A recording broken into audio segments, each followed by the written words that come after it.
This podcast was recorded on the ancestral lands on Treaty 1 territory, the traditional territory of the Anishinaabe, Cree, Oji-Cree, Dakota, and the Dene peoples, and on the homeland of the Métis Nation.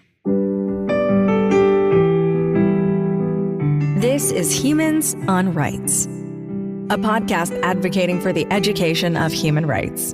Here's your host, Stuart Murray.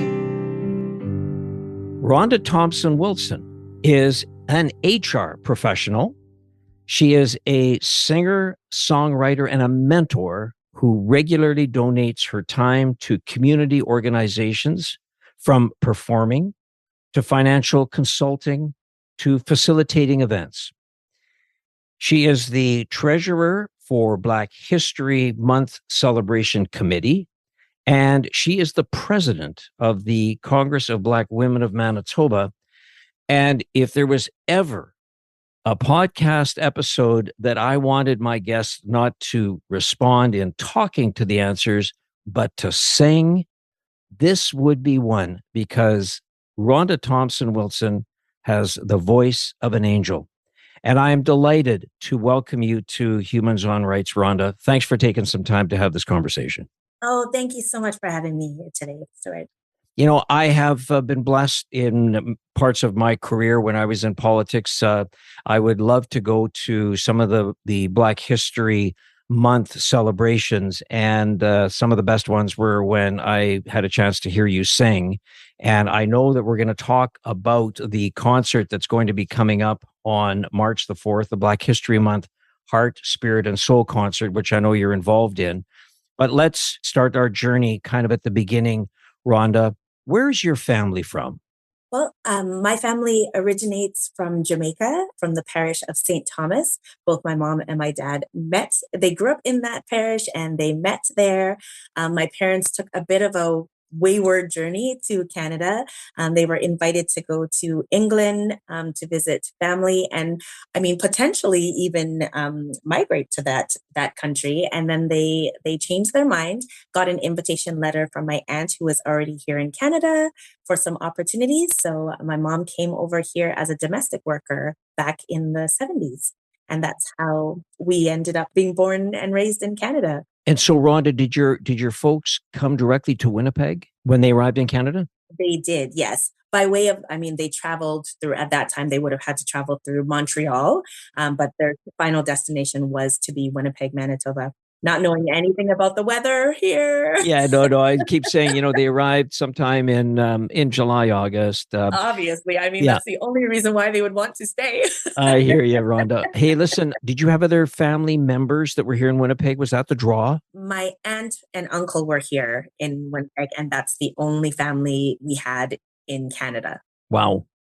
But because there was the program that was encouraging immigration from Caribbean countries such as Jamaica, that's why they were able to get their papers here. Amazing. So do you get a chance to go back to Jamaica? I go back very regularly. And as a matter of fact, I'm heading there in a few weeks. So I'm going to be spending some time in March there right after all our festivities are all done. Yeah, good for you. That's fantastic. So where would you go to school in Winnipeg? Where did you start as your early years in schooling? Yeah, so when my parents first arrived here, we were in central downtown Winnipeg. So we went to Pinkham School, which is right off of Sherbrooke, Logan, that area there. And then we went to King Edward Community School in the North End. And I actually went to Isaac Newton Junior High School for grade 7. And I think that was one of the pivotal years for me in starting being part of performing arts, because they had an amazing program there. And it was one of those first times that I was able to be on a stage. And I look back and I just never looked back from there. And when I follow my journey backwards, that's where I put it to. And what allowed you to get that sense of freedom or get that sense of self, and that's what you really wanted to do? Did somebody have to coach you, encourage you, or was it really something inside you and you went, aha, that's my moment, this is me? I've been told that it was innate in me from a young age. We did a lot of dance, so we were in ballet, we were in gymnastics, we were in swimming, and I was always drawn to music. It's something, my dad was a DJ when we were young. So music in our house, staple.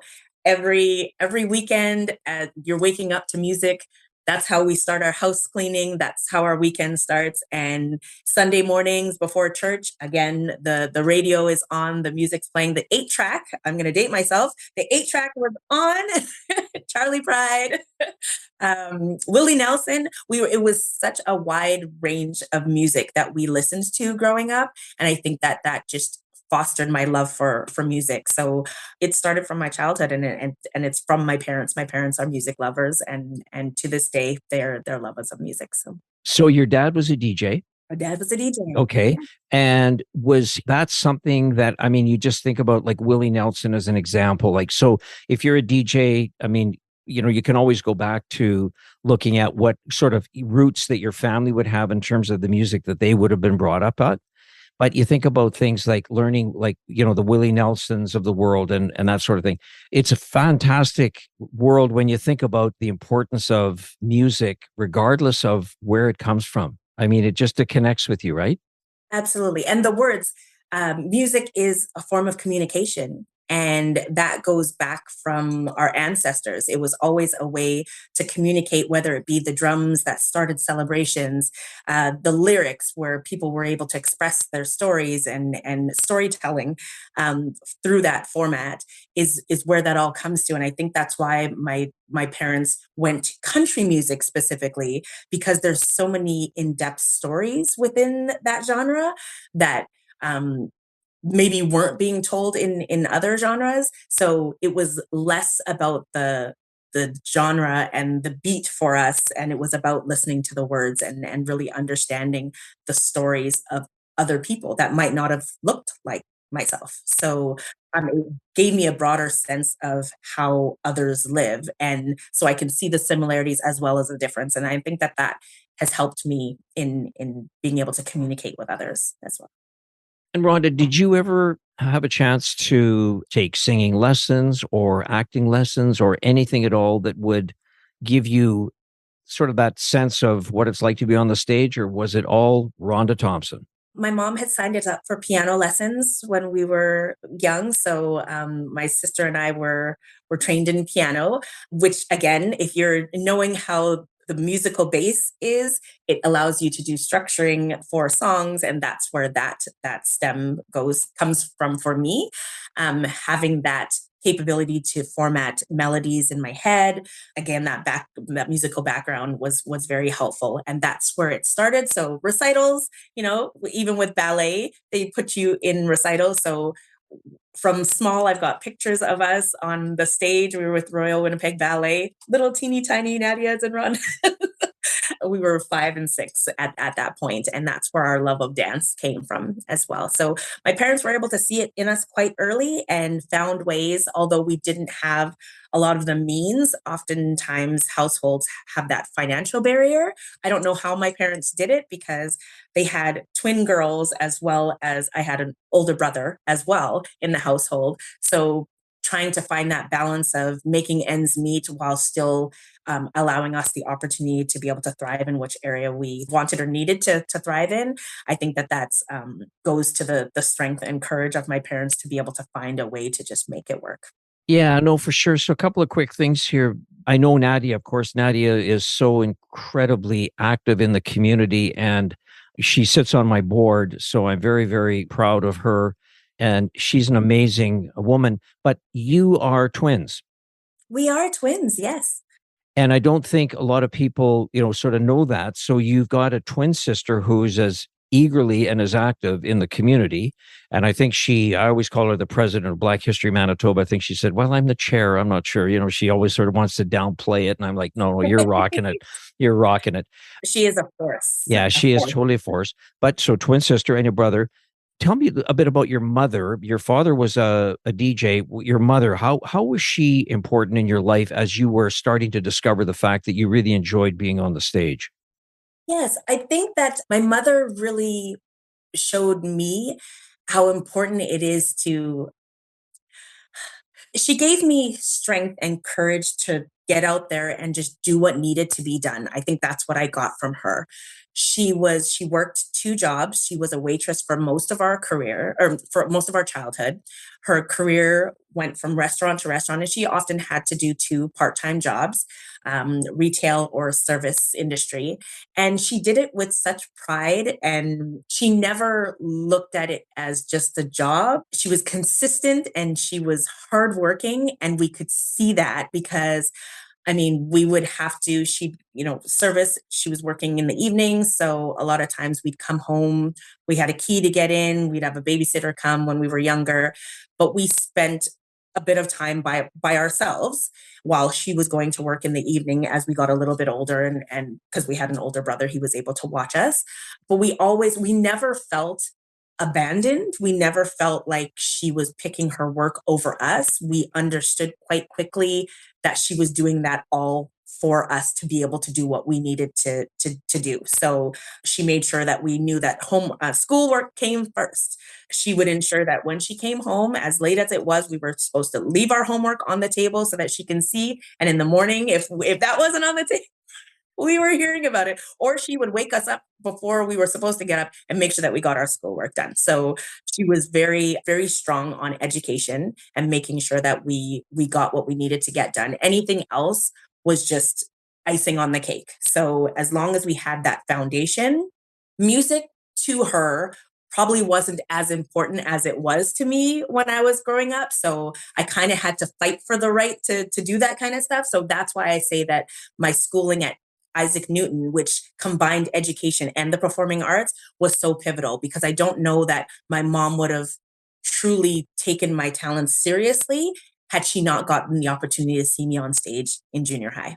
So I think that that's why I find that so pivotal, because oftentimes if your parents don't have enough time to be able to see you excel in sports, or sometimes the report card is the only gauge that they have. And that's why there's so much purpose behind your education. So if you're wanting to excel in another area, they always want you to be able to prove it to me, prove that you can do that and your schoolwork. And that's what I ended up having to do. So I always had to make sure my marks were high. She was able to give me a little bit more leeway. But as soon as my marks fell, or if I didn't bring in those A's, I was pulled off of the basketball team, which I loved.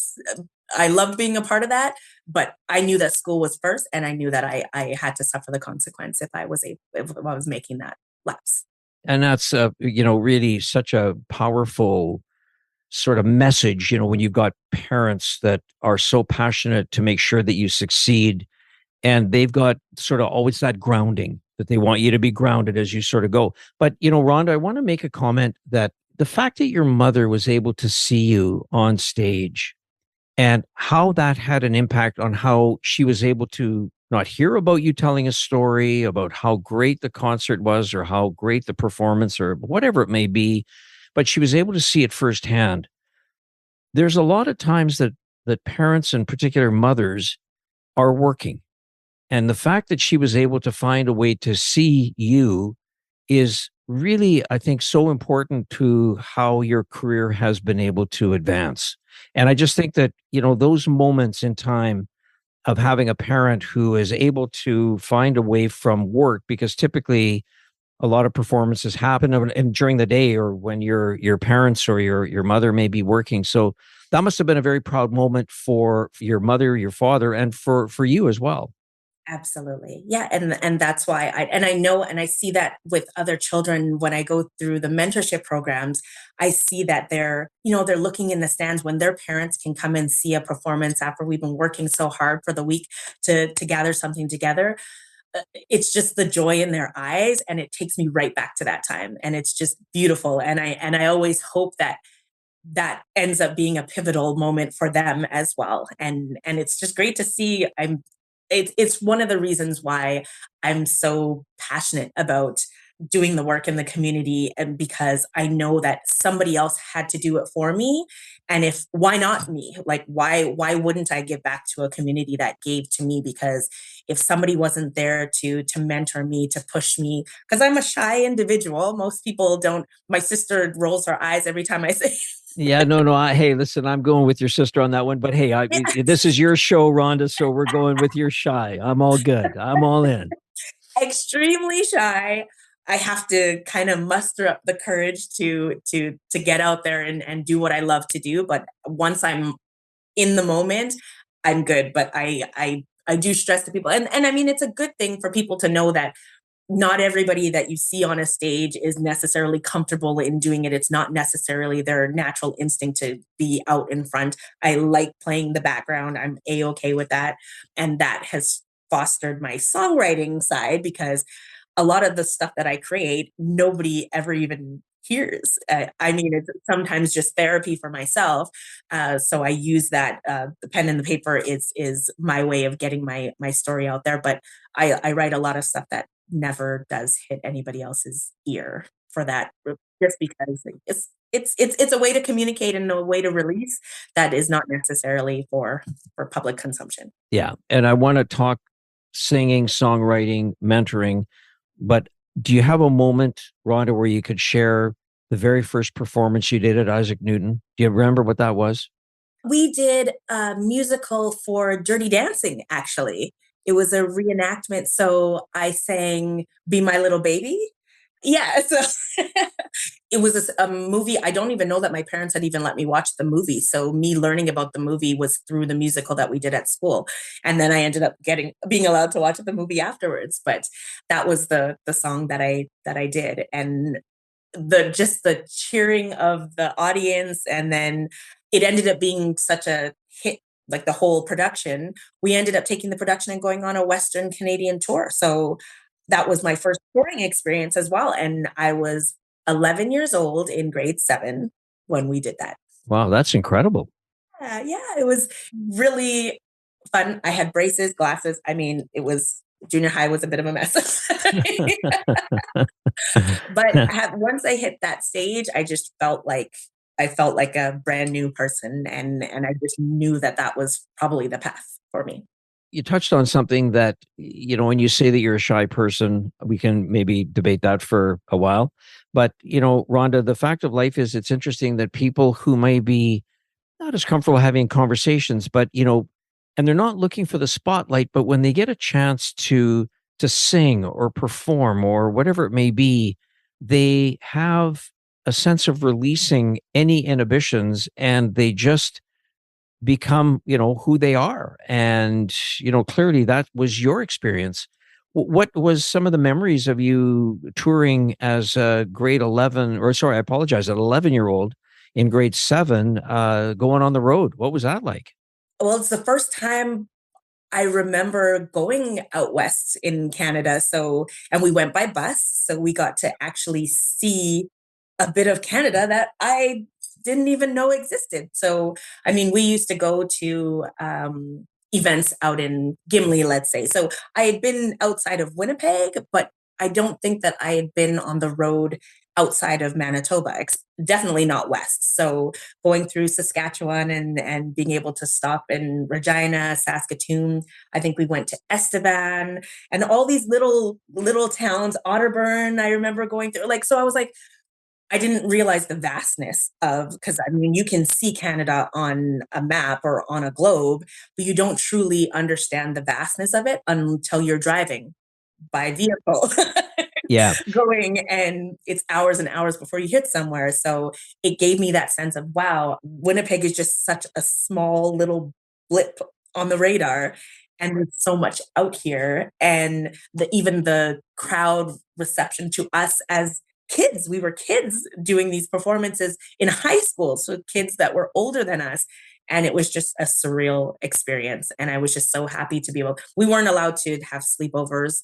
So that was my first time even doing an overnight with friends. And I was like, that was a new experience in and of itself. Because I mean, as we're living in a Caribbean household, we were quite sheltered. We weren't really allowed to go over to people's houses or have them come over to our house. So that was the first experience that I had about being away from my parents for any significant period of time. We were gone for a week. So it was quite an experience. Oh, no. I mean, at that age and being that young, I mean, it's one thing to do a day trip to Steinbach, but you get your road chops when you can say to have a couple of overnighters, right? Because that's where, Absolutely. right? That's all part of it. Yeah. And nowadays, if somebody says, hey, let's hit the road, I'm down for a 13-hour drive anywhere. Just put me behind the wheel, I'm gone. Your way to go. Good for you. Hey, so you're now in junior high, say. So what else did you do to further your career as a singer, songwriter, as a performer? What other things did you get into? I only spent 1 year at Isaac Newton. My mom ended up buying a house in South St. Vital, a brand new area with a brand new school. So I pretty well had to start over. Lost contact. We didn't have Facebook and all that stuff. So I lost contact with all of my friends and all of the people that I had that pivotal time with. It was not a good time for me. I think I definitely had to hide my disappointment in that because I knew my mom was so happy that she was able to take us. She felt like she was taking us out of she felt like she was elevating us. I don't know necessarily how she looked at it that way, but I could just sense how much joy she had and pride because my parents had built a new house out in South St. Vital and they were just excited for a brand new experience. We're going to be going to a brand new school. It was going to be just opening its doors. So it was hard for me. I had to start over in regards to performing. Nobody knew me, where I'd kind of gained a little bit of notoriety, as they say, at school. So Absolutely. I was excited for that. And then I kind of felt like kind of deflated. But so they didn't have as expansive a music program at the new school that I was going to, brand new. So they didn't have band or anything like that. So again, I felt like I'm back to square one because I had started to play the clarinet at school and stuff like that. But as time went on, grade 8, grade 9, there wasn't much going on for singing. They would have some dances and this and that, and they'd be like, "Oh, does anybody want karaoke type stuff?" So I started to kind of branch out and get the singing done, but nothing on a scale as I did as at my junior high school before that. But then I had explained to my mom, Dakota Collegiate was supposed to be my feeder school. But I knew from talking to people in the community that Glenlawn Collegiate was the place to go if you wanted to do performing arts. So at that time, you had to go through a big process. Your parents had to write a letter and you had to go for interview and meetings with the administrators at the school. So I was hesitant to even ask my mom to be able to go through that process. But I did because I felt strongly enough that I really wanted to get back into a formalized program. So my mom took the time off of work and went down and went through the process. So again, as much as she didn't advocate for me to go into performing arts, she didn't find ways to hinder me either. So she did what she felt that she could do within her purview. So I ended up going to Glenlawn Collegiate and I got back into band. They have an amazing choir program, musical theater. To this day, they are one of the top high schools for that program. So I was able to get back into those things. So again, I was able to shine. They had Spirit Week. We did solos and stuff like that. And I felt like I was back in a good space. And so from there, I mean, it started to escalate again. So I graduated from their musical program there at Glenlawn Collegiate. What sorts of things would you have done at Glenlawn? Really got you interested? What kind of musical performances would you do? Well, so they had Spirit Week, which was a very focused on music. So they had dance competitions, they had singing competitions. We reenacted videos, like music videos. So we were able to show all our different chops with acting, dancing, and singing all at once. They had musical theater, so we did an ABBA performance. So again, I got to do, because they were trying to cater to a larger audience, I got to dip into genres that I wouldn't normally go to because what I grew up on was going to be, now at that age through teenagers, it was hip hop, R&B, gospel, that style. So like the urban genre. And then, but I got exposure to a lot of different areas. So acting was something that I didn't know. Again, shy. So I know that acting kind of has to be out there front and center. That really wasn't really my space. So I tried to just find ways to fill with my vocals. So, and that's what they had allowed me to do. So a lot of the different musical theater productions and choir productions, we went to do the different ones against the schools and such. So I got to do some of that. But again, I had to walk a fine line because of course you're in high school, that much more academics. And I had to make sure that I get my grades up. So again, it was in high school that I wanted to go into some athletics. And my mom told me that I had to remove myself from the team because I couldn't do both music and athletics. I had to choose because she didn't want my grades to be slipping. So Yeah, yeah. for sure. So, Rhonda, one of the things that we talk about during the month of February, Black History Manitoba, the organization celebrates Black History Month, and part of it is, I think this year, Nadia, if she said it once, she said it 100 times: Black resistance, remember, recognize, educate. When you were growing up, Rhonda, with your sister and your brother and your family, did anybody ever make you feel different because of the color of your skin? I knew I was different. It wasn't even that anybody had to make me feel different. I knew I was because I could look around the classroom and it was just my sister and I at one point in grade 2, they actually moved me up a grade. So now my sister wasn't even in the same class as me going forward into school. So I ended up being the only Black girl in many different circles. And where my sister was kind of my safe space. And I always knew that there was at least one person that I could have some commonality with. I found ways to fit in at the expense of my own freedom because many of my friends were allowed to go to the mall after school or different things. Being in a Caribbean household, I don't know if you've probably heard the stories. It is as strict as you've heard. So after school, home. If you're not home, if somebody sees you out on the street, you're in trouble. You're going to get in trouble by the person that saw you as well as from your parents when they get home. It was very strict. No phone calls from people. No one's coming over to visit. So we were quite sheltered. And so I knew that we were different in that my parents didn't allow us the freedoms that my friends were allowed. And so that made me feel different. I could understand that. So what helped going through that was to be a part of the Jamaican Association of Manitoba. We had Saturday morning classes. So the group of children that were going there as well, lifelong friends, I call them family because they were going through a similar childhood as I was. So I couldn't necessarily go and tell my friends at school that my mom yelled at me and grounded me for a week. And because nobody even knew what I was even talking about. Nobody could relate, And it's like, well, oh my goodness, what did you do? It's like, oh, well, I was supposed to get home at 4 o'clock and I didn't get home until 10 after 4.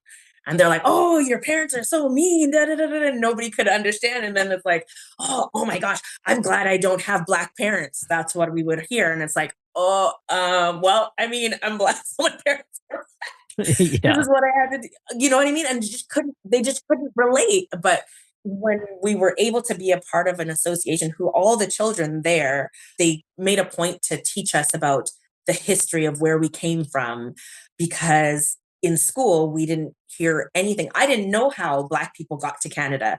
I couldn't figure out why there wasn't many of us here. It's like, where are we? Like, what's happened? I didn't know that the first Black person came as an interpreter. I didn't learn all this stuff until I was into my adulthood working with Black History Manitoba because there was no push to have our story told in the textbook. So the textbook reads from A to Z and there's no mention of us whatsoever. So I thought that my parents were one of the pioneers and the first Black people to venture into Canada because nobody told me any different. So I probably said some things to people and they're like, oh my gosh, she thinks that her parents are so special because they came. It's like, I didn't know. And I thought that school was where you learned history. I was in the history classes, but I didn't hear anything about Black people and any significance that they had at all. So when I found out about Black History Manitoba and the celebration committee, I was so eager to learn. It's like, this group has been around for forever and they're doing the work. So how come they've been in place since 1981? And I know that I have kids in the school system now that are still not learning. So what's happened? And so yeah, it's I you can know that you're different, and that's okay. And I learned that quite early as well. We might have differences, and that's okay. There's absolutely nothing wrong with that. So let's learn about each other, and there's an easy way for us to just coexist. I mean, just learn about each other and learn where our histories intersect. That's the beautiful thing about being in Canada, is that there's nothing wrong with being different. I'm still Canadian. You're Canadian. Totally. Our roots might be different, but now we're on the same tree. So let's find a way to celebrate the different fruits that we are. Yeah, and I love the way you just sort of put that our roots are different, but we're on the same tree. And I picked up something. I was reading an article, I think that CBC had posted that you had authored, Rhonda, and I think one of the comments you made in there was, "Love the skin you're in." Yes. And I thought, what a great way to sort of make that feeling of kind of the different roots, but on being on the same tree. It's really well done. Yeah, thanks for sharing that. So Rhonda, let's well, first I was going to ask you one other question before. I want to talk about your whole music side and your singing songwriting side, and then of course, as I say, we want to talk about the concert that's coming up. Are you religious? I am. Yes, I'm a member of Truth and Life Worship Center. So my spirituality keeps me grounded, keeps me rooted. I know from my perspective where I came from, and I know who watches out for me. And that helps me get through a lot, because my parents have, from small, even when my parents weren't necessarily going, because my mom worked late at night, she didn't always get up on a Sunday morning, but we were sent to Sunday school every Sunday from the time we were little. And so one of our mentors at this point is still a senior pastor at my church, Pastor Milton Chambers. He is the father of Marcus Chambers, who is the deputy mayor of Winnipeg. Absolutely, and yeah. Yes, our families go right back. My mom spent time in England, and that's actually where they had migrated to from Jamaica. And then they ended up coming here to Canada. So we've known them. They've known me my entire life.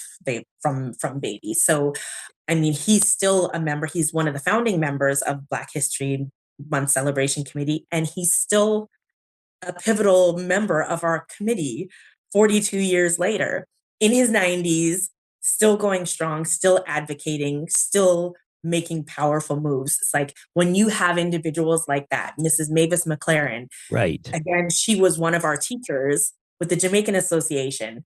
Pivotal time in our lives when we're being molded as young, like preteens, knowing that she's still doing that work.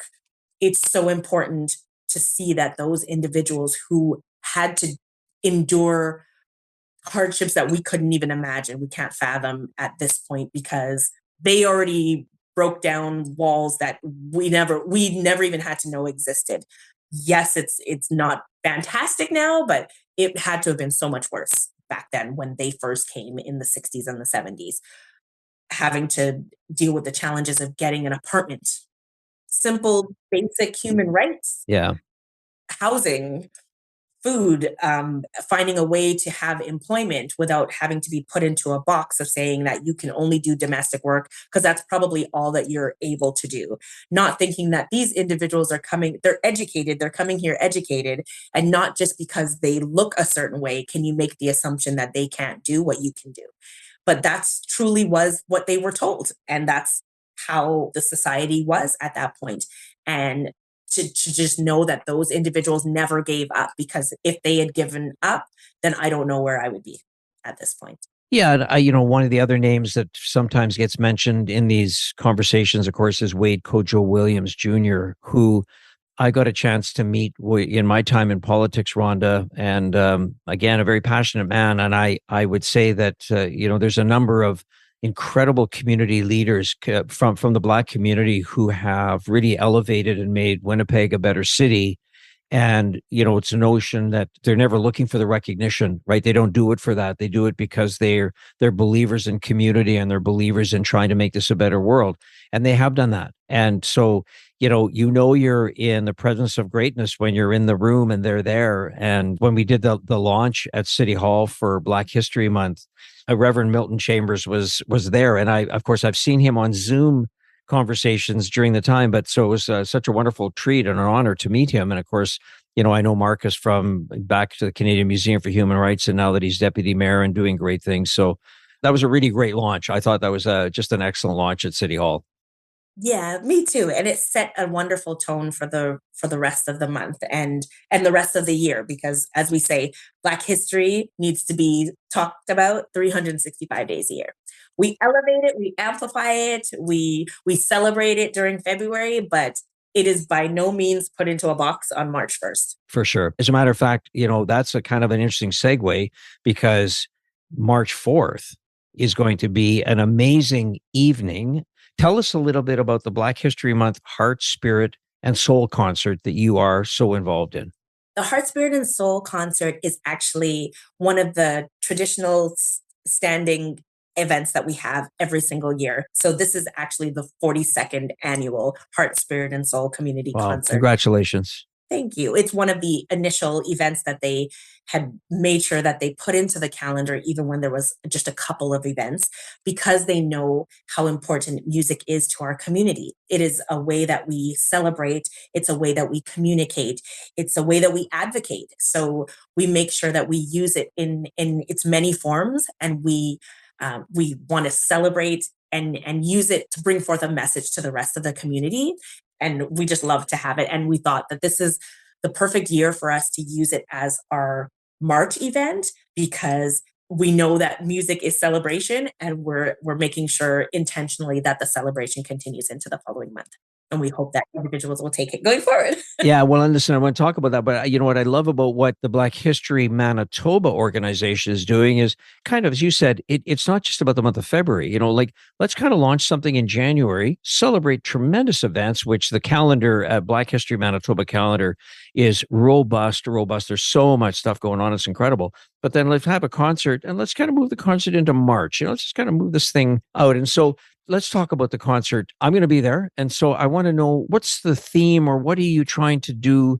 And tell us a little bit about what somebody who's coming to the concert, besides just being incredibly spiritually motivated and challenged and all of that, you're putting this thing on. So tell us about how you feel that you want people to sort of experience when they're there and when they leave.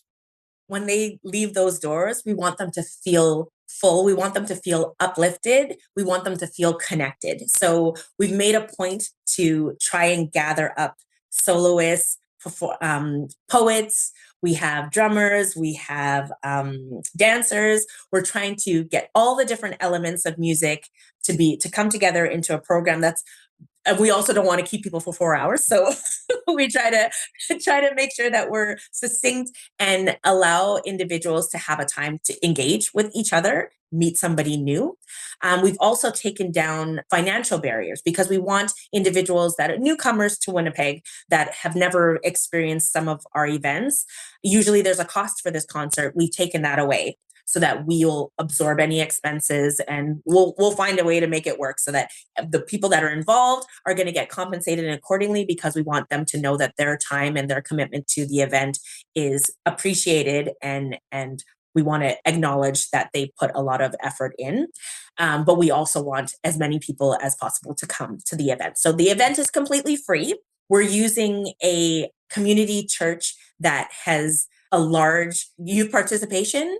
And they've also got a young Black youth pastor there, and he's a musician in his own right. So, and he's always been a part of our events. So we said, you know what, let's take it to New Beginnings Church, which is a church that many people might not have known about or attended. So we wanted to bring it somewhere new. We did go there in 2019, and it was the first time that we had gone there. And they were just so happy to have the program there. And we decided, you know what, let's revisit it, because there was 2 events that were going on that same night. So some people that wanted to come weren't weren't able to come. So we figured, we're going to roll it back and we're going to do it again from the same location. And we're going to invite a lot of new groups to come aboard. So we want everybody to know it's free of charge. Everyone is welcome. We want you to come expecting great things. And if you're a lover of music, we hope that we'll find something that's going to touch every different orifice of you and make sure that you feel alive and uplifted when you come out, because that's why we want it. It's a community concert. We want everybody to feel engaged and be a part of it, and to just celebrate the beautiful gift that music is and how wonderful of a communication tool and a celebration tool it is as well. So, Rhonda, that is taking place, as you say, at the New Beginnings Church, which is 1073 St. Mary's Road. And it's doors open at 6 and it starts at 6:30. What are you going to be performing? What is your role specifically? Well, I'm the coordinator for the event, but I will also be singing with a group that evening. The Truth and Life Worship Center Praise Team will be doing a number that evening. And then I'll just be kind of wrangling everything together and just making sure that the event goes off without any hitches. We're also going to have patties and drinks for sale. So if you haven't had a patty in a while, or if you've never tried one before, we'll have some Jamaican beef patties there for sale. And then some snacks and stuff for the kids. So it'll be a fun night, and we hope that everybody. It'll be amazing for sure. As we kind of, as they say, kind of hit the off ramp on the conversation, why do you think music has this power to bring people together? Music for everyone is something different, and I think that because it's made up of words and beats, some people, because we know how powerful words are in and of themselves, that people have gone through the darkest times in their lives because music was there.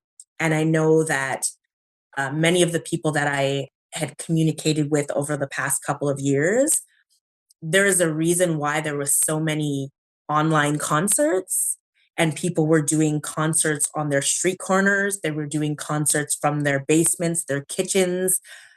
It's because music connects us all. And no matter what genre it is, no matter if they're speaking even in the language that you know for yourself, there is always something that we can take away from music. Because if you can't understand the words, the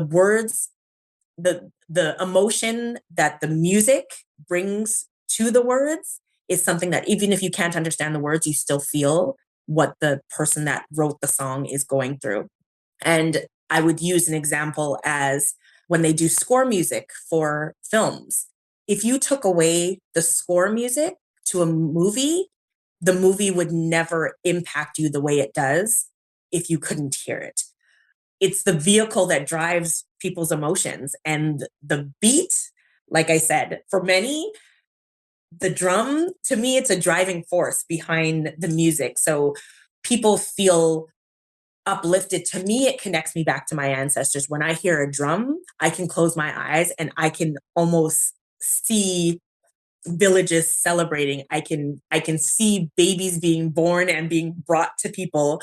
I see marriages coming together. I see family gatherings. I see barbecues. I see everything. Music to me connects everything joyful in the world. Does it do that for everybody? Maybe not, but I'm able to find great joy in music. Music is just a vehicle of happiness for me. If it is in times of sadness, again, it's a way to get through. And I find that people use music as therapy. Music is love. Music is strength. Music is so many things to so many people, but it comes right back to your emotion and how it makes you feel. I started this podcast off by saying that I wish that my guest, being Rhonda Thompson-Wilson, would sing all of her responses rather than speak them. I can just tell people that if they really want to be energized and be uplifted and be spiritually touched, to be at the Heart, Spirit, and Soul concert on March the 4th at the Beginnings Church, 1073 St. Mary's Road. Rhonda, I know how busy you are. I know it was a challenge for us to sort of find this conversation, and it means a tremendous amount. I thank you so much, and I value our friendship. I always learn from you, and I thank you for this conversation, and it just makes me look for many, many more with you. So thank you for all you do in the community. Thank you for sharing some time. Thank you. And if I could say anything before I go, I'd say, lift every voice and sing till earth and heaven ring. Ring with the harmonies of liberty. Let our rejoicing rise high as the listening skies. Let it resound loud as the rolling sea. Thank you so much for your time today and having this conversation. I really appreciate it. On that note, thank you very much, Rhonda. Thanks for listening to Humans on Rights. A transcript of this episode is available by clicking the link in the show notes of this episode. Humans on Rights is recorded and hosted by Stuart Murray. Social media marketing by Buffy Davey. Music by Doug Edmond. For more, go to humanrightshub.ca. Produced and distributed by the Sound Off Media Company.